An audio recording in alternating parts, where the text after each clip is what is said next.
Morning, everybody. Crappy Mondays. Welcome to the news agenda with our new whizzy titles there, courtesy of producer Will. With me, Fleet Street Fox, and today I'm joined by my fellow Mirror columnist, Roswyn Jones. Morning, Ros. Morning. Now, this is the People's Paper Review, remember, everyone? So get into the comments, ask us your questions. We'll do our best to answer them for you. Those of you listening on podcast will just have to see how long it takes Donald Trump to tumble to the bleeding obvious everyone else figured out ages ago. So what have we got for you today? Well, the Mirror has splashed on a picture of the dads of two of the girls killed in the Southport murders last year, completing the London Marathon to raise money for a new playground in memory of all the victims. It's a fantastic achievement. There's loads of stories inside the paper, not only about them, but others who are taking on the marathon in memory of someone or something in particular. It will lift your mood today if you're feeling a bit Monday about everything. So search it out. We'll discuss it again a bit later on anyway. But first, I want to take us to our fellow columnist, Kevin Maguire's page, because he's written at some length about the local elections on Thursday, which are set to be the most fractured and difficult to predict for a very, very long time. Now, Ros, can you take us through this a bit? I'm sure there are some of our viewers who still don't know what way to vote, and that seems to be how pretty much everyone's feeling. Yes, I mean, I've recently been up in Grimsby looking at the mayoral election campaign, which is going on up there. There's a candidate called Jason Stockwood for Labour, the really interesting guy, born in a local council estate, went off, became a kind of tech millionaire and came back to the town and is absolutely passionate about the kind of renewables revolution and everything that it can mean for Greater Lincolnshire. And he's standing against Andrea Jenkins, who some people may remember as a Tory cabinet minister, who's now a fully fledged reform. Was really kind of drunk the Kool-Aid to the extent that I went to a hustings at Cleethorpes Cinema, the glamorous environs of Cleethorpes Cinema, and Andrea Jenkins was talking about becoming the Lincolnshire Doge. That was one of her sort of main. Oh, good Lord! Right, now, if anyone can't remember Andrea Jenkins, Google her. You will find that she is one of those people who became a cabinet minister when they were just churning through cabinet ministers because everyone was quitting or was full of scandal or something. I think it was under Boris. It was. And there was some toing and froing. She was a very pro-Brexit person, and she was captured outside Downing Street flipping the finger at some protesters who were a bit cross at Boris about something or other. So she's she's not got the best record perhaps in Westminster. So she's left Westminster now and she's standing to be a local mayor. But local mayors have an awful lot of power, don't they, Ros? A lot of power over spending and local politics and everything.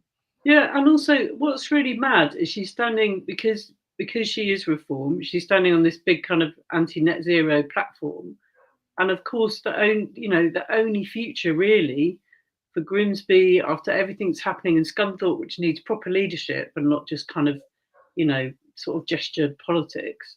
Everything that's happening up there needs renewables and needs a kind of the sort of vision that Ed Miliband and others are talking about. It doesn't need net zero deniers who just want to sort of want to start fracking. That was one of the other things she kept talking about, which is mad. You're on the North Sea, there's loads of wind. It's like this is not the time to dig into the Earth's crust, Andrea. No, indeed. Yeah. Just stick a windmill up. Easy done. Exactly.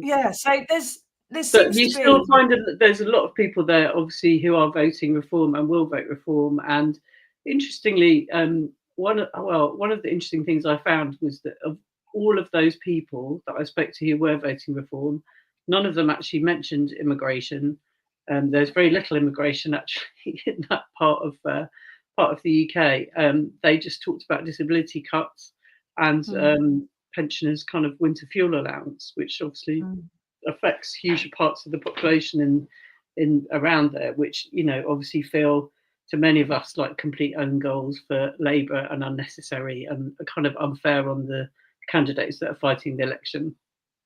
Yeah, it's put them in a difficult position, hasn't it? Now, what do you think, everybody? You have local elections in your area. Do you have a mayor coming in your area? You live in Runcorn, which has got a by-election on Thursday. Get into the comments. Let us know how you're thinking about voting, if you've voted already by post or anything. Let's find out how feelings are on the ground. So, as Ros was saying, there's not a lot of public support, really, for the government. Labour's been in power under a year. They've done some very unpopular things so far. Winter fuel payment was just the start of it. So having local elections and a by-election, I think Labour are probably expecting that to be like a protest against the party in charge. That's probably what's going to happen. They seem to be not expecting very much from that. But the Tories are not being at all effective in opposition. They're just being dreadful. They're really not floating anybody's boat either. And that leaves the field wide open, according to the pollsters, and splintered it really for the Lib Dems, Greens and Reform. The Greens are very optimistic they'll put a lot of votes on just by not being the biggest gits on the ballot paper.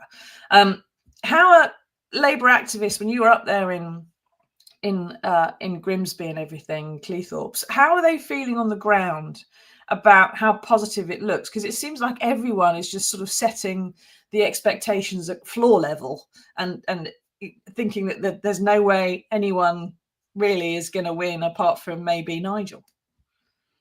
I mean, for me, one of the real frustrations is that everyone's sort of looking at reform. Where's everything, you know, how are votes being lost to reform? How can we strengthen the message against reform? And not enough is being looked at where people are actually going to go to the Greens or go to the Liberal Democrats over a host of issues, those ones that I've already mentioned. Also things like, you know, Heathrow, some of the sort of the green stuff, some of the ways in which Labour is becoming more authoritarian, which sends people to the Liberal Democrats. So it's very interesting on the ground. And you could say that Labour's leadership in general seem more prepared to want to learn lessons around reform, perhaps because it suits some of their agenda, than to look at these votes that are being bled off in the opposite direction to the Greens and to the Lib Dems. And it's really important because everything that Labour tries to do to appeal to reform will increasingly annoy those other voters on the other side.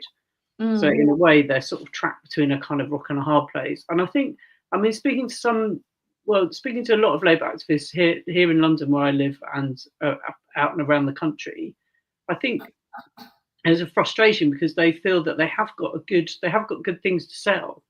They've got you know, all the stuff around workers' rights, you know, the national insurance increases that we hear so much about on the radio from companies complaining about them is also putting money into people's pockets. So, you know, at a very sort of basic level.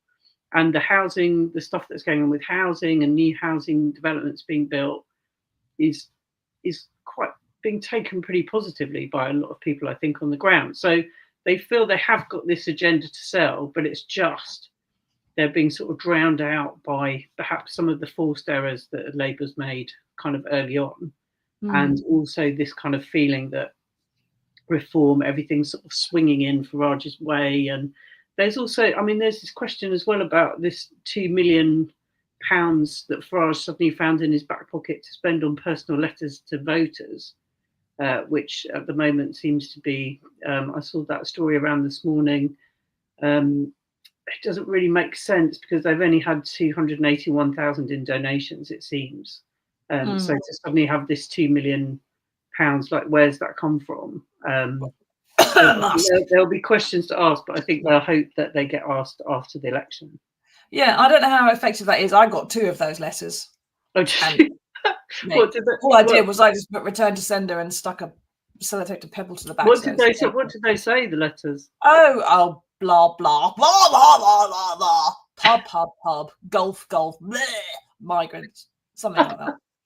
I can't say I read a lot of detail in it, but it's just because I live in Kent, and so it was just migration, blah blah blah. Oh, it was one of the things was, we've lost Britain. Britain isn't what it kind of used to be. Britain doesn't look right, kind of thing. It was just what? Yeah. I'm looking out my window, and it's pretty much the same as been since I grew up, apart from the climate change, which has affected what's growing in the fields. Yeah, I mean, the whole slogan "Britain is broken" on their point of view. It's like, well, firstly, who broke it? Most of the Tory MPs that are now become Reform Standing candidates. for reform. Yeah. But also, it's just such a horrible kind of slogan around actually talking down our country, and I don't know. I wonder if that will backfire to some degree, because actually, a lot of Reform voters are quite patriotic and don't want to hear that they live in a rubbish country. Yeah, but we've got the situation where Nigel's talking a very good wall. And what do you think, everybody? Do you think Nigel Farage is on to some kind of a winner in the local elections? He's talking a very good wall. He's expecting to do well. Richard says if Reform do well, might it have the opposite effect and show the Emperor actually has no clothes? When you have had Reform councillors getting elected and sort of taking power in swing councils and so on, those councils haven't done particularly well, and they've got booted afterwards. And I think, like you're saying, Roz, people are voting against something, as they often do in by-elections and local elections. They're voting against the government because they disapprove of something. So I'm not going to vote Labour, I'm going to vote for the other guy, whoever the other guy is. But if the other guy comes in and has never had any experience of power and keeps having members in their ranks who are, let's say, have some very questionable views and past histories and tweets and swastikas, then it doesn't really look great. And aside from Nigel, what has Reform got? I mean, he is their electoral dynamite, isn't he? But we don't hear much about their policies in general. We don't hear much about anybody else who might be a member of the party. It's all Nigel. And you're not getting Nigel as your parish councillor in Cleethorpes, are you? You're not getting Nigel as the local mayor. You're getting whichever twit has attached themselves to that particular bandwagon. It's not like you're getting Andy Burnham in Manchester if you vote Labour. What are you getting if you vote Reform somewhere else? I think exactly. Yeah, exactly. I think it's such a good point. And some of the work that Hate's been doing has been amazing in terms of kind of revealing loads of these candidates who, what are they like? What are they really like? What are their real views? And sort of digging into them and showing where they've come from. Some of the people they've exposed over the last few weeks are just, you wouldn't want them, running the local corner shop. Well, they certainly wouldn't. My own corner shop was brilliantly run much better than by people like that. I suppose I know that there's the argument about let them get in and obviously show that they just don't care about anything, but the consequences for people, like in a way we saw that a bit during the Boris Johnson years. We've kind of had those people who actually don't care about any of the things that they're running, and we know that the consequences for local people, like if you're somebody that needs adult social care, or somebody that's got an SEN child, or someone who's got really relies on the services that are provided by your council, and those are started to be provided by people who are utterly incompetent, don't care about what they're doing, are only there because of some row about culture wars and nothing to do. I mean, being a councillor is really, really, really hard work. Yeah, there's a lot of councils needs a lot of skills and a lot of hours. There's a lot of councils with big budget problems, aren't there, at the moment? And you need to have people who, we don't have accountants really as councillors, but they need to be people who can figure out how to get through all that. Steve agrees with Richard. The worst thing that could happen to Reform would be to actually have to run anything. Yeah, but with them, we've got them for 4 years running things not very well. Now, there are 3 regional mayoral elections, right? We've got the West of England, Lincolnshire and East Yorkshire, where Ros went up to. Whoever wins those gets to wield massive influence over local spending and politics, and the Runcorn by-election to elect an MP to replace the one who punched a constituent, which who knows which way that's going to go. But you've got this situation, I think, Ros, where local elections just don't have high turnout. By-elections just don't have a high turnout. The only people who do turn out are generally the ones who want to make that protest vote. Is Nigel, or in fact any of the others, that we're going to get enough of a core vote out to actually make the change that they're saying they're going to make?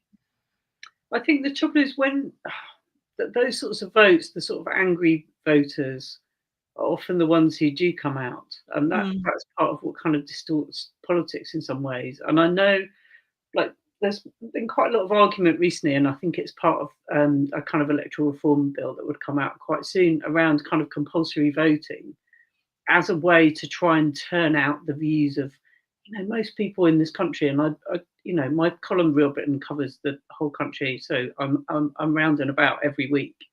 I just think most people in this country are pretty nice people, and they just want to get on with the world. And we don't always hear them reflected in our politics. And maybe something like a sort of compulsory vote could bring those voices out in our electoral democratic system in some way. So I don't know. It's interesting. It's like, obviously the people with a grudge are the ones that are going to drag themselves to the polls, aren't they? Or the people who feel that they've been particularly motivated on a single issue by somebody.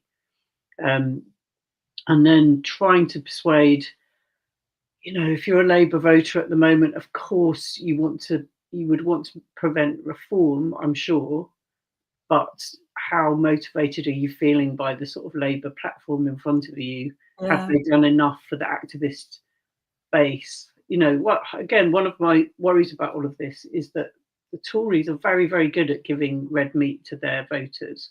Like when they were in, they did all sorts of different things, but they always gave something to the base, even if it was something kind of horrible. They would give something that made people think, yes, I'm a Tory and they're Tories in government.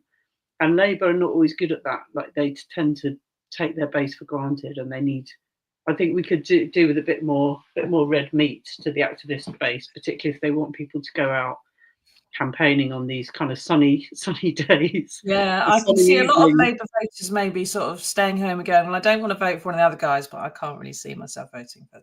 At the moment, they do need a bit of a shot across the bows and see how it goes. Now, Steve said he would rather pay the fine than have a compulsory vote. I suppose one of the arguments is as well that if you have compulsory voting, some people who don't want to risk the fine just don't register to vote in the first place. And so actually you lose a lot of votes doing that sometimes. Steve says Farage shouts a lot, but he and his party have no policies and no solutions to the problems that the current country currently faces. No, shouting is the solution. Standing at the bar going, "Rah," is the solution. Which I don't think has ever really worked. But like we said, if he does get into power anywhere, then, Nigel Farage as Prime Minister would horrify Ros and I, but it would also give us loads of copy. And we'd have 4 years of just destroying the man one limited time. So there is that. Now, on to the main story of the year so far, frankly. Yesterday, Russia fired 150 drones into Ukraine just hours after Donald Trump said publicly he thought maybe Putin was playing him for a fool. And this all followed an earlier social media post where he was saying, Vladimir, please stop. Roz, is this a sign, do you think, that the president of the most powerful country on earth might finally be cottoning on to the fact that, what Zelensky in Europe have been telling him for months, which is that Putin is not interested in peace?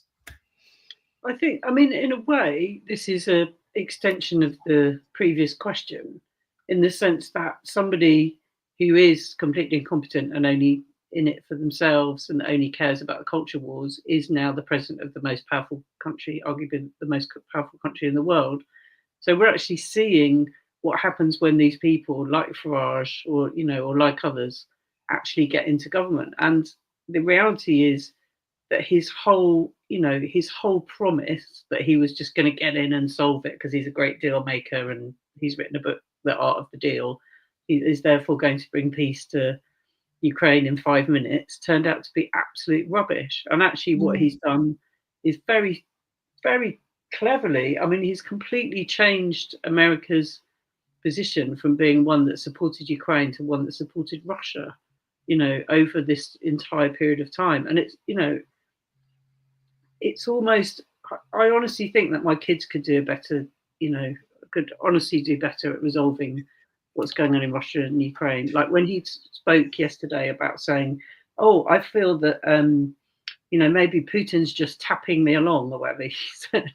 It's like, he's just, maybe Putin's not completely genuine about his desire to end this war. I mean, what? I mean, it would. Yeah, I don't know what to say. I'm almost lost for words. It's like, it would be funny if it wasn't all those people's lives at stake, and what we've seen over the weekend in terms of, terrible civilian casualties, deliberate targeting of civilian homes, just sort of shows the deep consequences of the kind of reckless approach to peace, the humiliating of Zelensky, which I think the whole world found so hideous at the Oval Office. And the kind of, I don't know, it's like like watching Trump over the weekend at Pope Francis' funeral, the whole thing about his, he's the only man in a blue suit, he's fiddling on his phone like during the funeral, like just so everything's kind of so disrespectful. Then sort of having the, sitting down with Zelensky.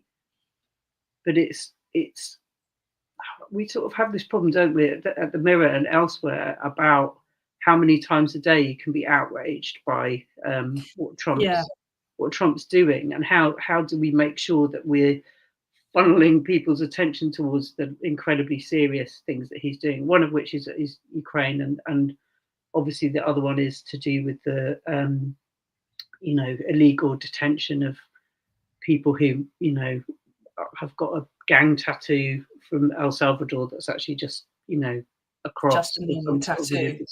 Just a tattoo. Yeah, because gangs don't have tattoos because they find that their members get all arrested if they've all got the same bloody tattoo.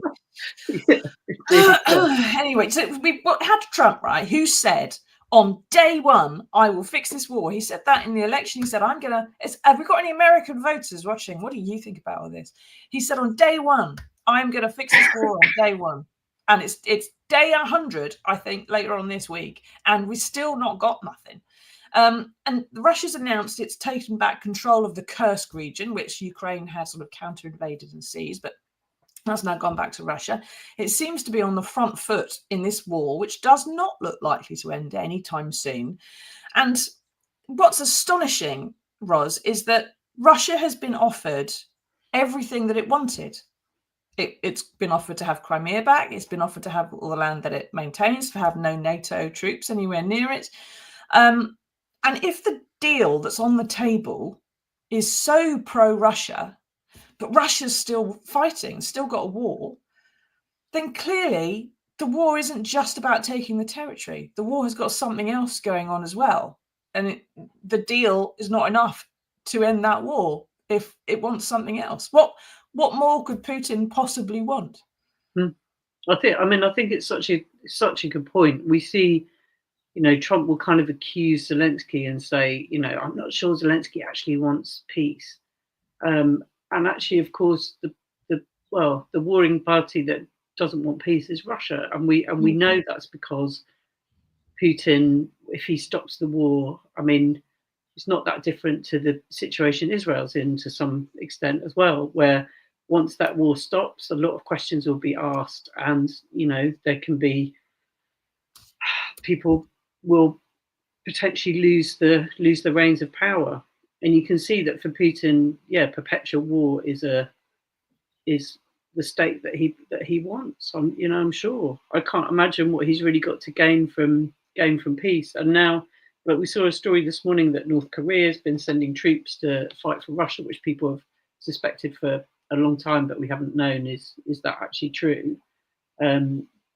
So if that's happening, then he's kind of got an endless supply that helps him get over his problem of Russian families being upset by their sons having to keep going to fight. We already know they were using mercenaries from other different countries. So why not keep the war going forever, having a sort of permanent enemy? There's nothing really to lose, is there? Because you're just going to take more territory, hopefully. Well, this is the thing that doesn't really get reported very much, is that Russia's spending about $100 billion a year on military kit, and that is more than it uses in Ukraine. So it's stockpiling. Basically, it is stockpiling. And spending that much money from the state on one particular thing means that the entire economy becomes focused on that. So wage rises, inflation, interest, jobs, everything is dependent upon that militarization of the economy. If you were to have peace tomorrow and Putin signed some kind of deal and you turn off all those factories and turn all that off overnight, A, you've got to find somewhere to sell the stuff that's already been in production. But B, the bottom falls out of your economy. Bang. You've got no jobs. You're in recession. There's no wage rises. Inflation shoots up. You're screwed. Added to which, because he's had so many people that he's sent to the front line, he's lacking, young, fit men at home to do jobs. So other people are getting the jobs who don't normally have those jobs. And so it's a terrible situation to find yourself in. But now he cannot stop the war because the bottom will fall out of his economy. And when the bottom falls out of an economy in a totalitarian state, in fact, any state, that's when people tend to rise up against whoever's in charge. And Putin is gone. So he has to have this state of perpetual war. Otherwise, he's gone and the Russia he wants is gone. And everyone's going to move against him. All this sort of comes after Trump and Zelensky had this sit down in the Vatican following the Pope's funeral. Their 15-minute chat was said to have been quite constructive. Trump's apparently now talking about some very small, slight security guarantees for a possible peacekeeping force if there's a ceasefire, which doesn't sound very likely. Roz, do you think if there's a chance if Putin carries on like this, that Trump will eventually realize that he has to rearm Ukraine and hit back, if only because of how it makes him look? I mean, he's got a very thin skin. It's all about ego for him. If Putin keeps humiliating him like this, he's going to have to respond eventually, isn't he? Yes. I mean, I think there's a very interesting argument for that. I think the thing that may go against it in the end is the rest of sort of geopolitics and how what Trump wants from Greenland or what Trump wants from other places where he wants Putin or others to turn a blind eye. So you feel that there's some sort of wider geopolitics which is going on probably between those men and how it kind of gets, how it plays out and how it gets resolved. But I think, it is interesting, and Trump is obviously a completely unpredictable character, so you don't know whether he'll suddenly turn against Putin or will suddenly. I suppose you weigh against the longer game that he's playing, and then, as you say, his thin skin and his short temper, and all his other kind of attributes. Yeah, he can suddenly send a social media post, and you go, "Oh, that's it then." Now, in some extra scary developments, I just want to finish off on this. There's another story elsewhere in the paper. If you haven't heard of the Spratley Islands, I suggest you Google them straight away, because they are a disputed territory in the South China Sea, where China has just declared ownership of what amounts to 3 sandbanks, but they are supposed to be Filipino. Now, if that doesn't sound particularly threatening to you, control of the Spratleys leads to Taiwan, which China has wanted for a very, very long time and is protected by the US. Wider regional conflict, land grabs against a whole bunch of other countries, Chinese imperialism, which would make Russia look like it was playing in a sandpit this whole time.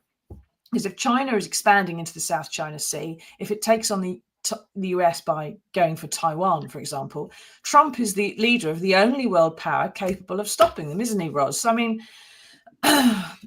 China is, I think our colleague Chris Hughes has said on here before that, Russia is the storm, but China is the climate change. And if China decides it wants to expand in the way that Russia's already sort of softened up the US to put up with, where do we end up? Where do we go next? Obviously we are living in very scary times, and the authoritarians across the globe at the moment know that nobody's watching, no one's going to do anything. We've seen what we've seen in Turkey, what we've seen in all sorts of other different countries is people just violating human rights, making sort of territory gains. And of course, this is, I think, Chris Hughes is absolutely right. I mean, what happens in China is going to make everything else look like a sideshow. And I guess some of this is about dipping your toe in the water. It's like start with this beach or this little island and keep expanding. I mean, if I lived in Taiwan right now, I'd be pretty scared, I think. And I think that is felt across that region from talking to people there, from what I can gather. But also, if you're living anywhere that's got an authoritarian regime. Look at Hungary, which in some ways, Hungary is like the model for Trump. He's kind of been copying everything that Orban's been doing. When you look at Hungary at the moment, they're just getting more and more autocratic. There's more and more things happen. So it's whether people are being more autocratic inside their countries, but also on an international stage, creeping out to take more territory, to say, well, realistically, what's going to happen? Nothing's happened to Putin. Trump reckons he's this great peacemaker, but he's actually not been able to do any of it. And he's also clearly much more interested in his own self-interest than what other kind of autocrats are doing around the world. So yeah, it's interesting. I mean, the Spratley Islands. Yeah, I think we should send a correspondent immediately to Spratley Islands. I don't mind volunteering. It looks quite nice there. Yeah, have you got a flak jacket? You're probably going to need some iodine tablets. Goodness knows what's going to go on there. Now, wait and see how long it takes, I think, for Trump to realise he's been humiliated, and then what happens when someone that thin-skinned and with that many weapons does when they're humiliated. We'll have to wait and see, won't we? Now, we have managed to find some good news in the world for you. Here it is.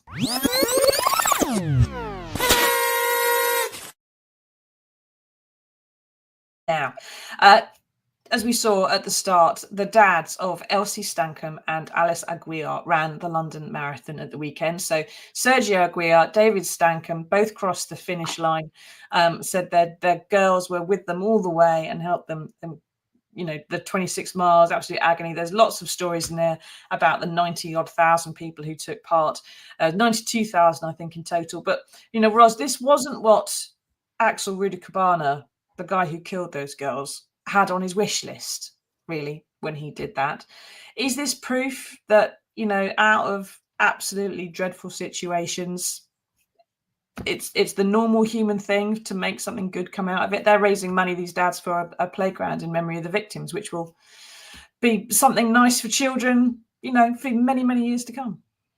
I mean, it's such a beautiful story. This is such a beautiful story. It's like everything that the marathon is, everything the marathon stands for, everything that Britain is, like, in lots of different ways, and why it resists extremists, whether they be Axel Rudikabana or other people who might want to divide us as a nation. I mean, to me, it's just an absolutely, it's a beautiful, a moving story. And it was Elsie's dad, Alice's dad, and the head teacher of the local primary school, Ginny Payne, sort of running together.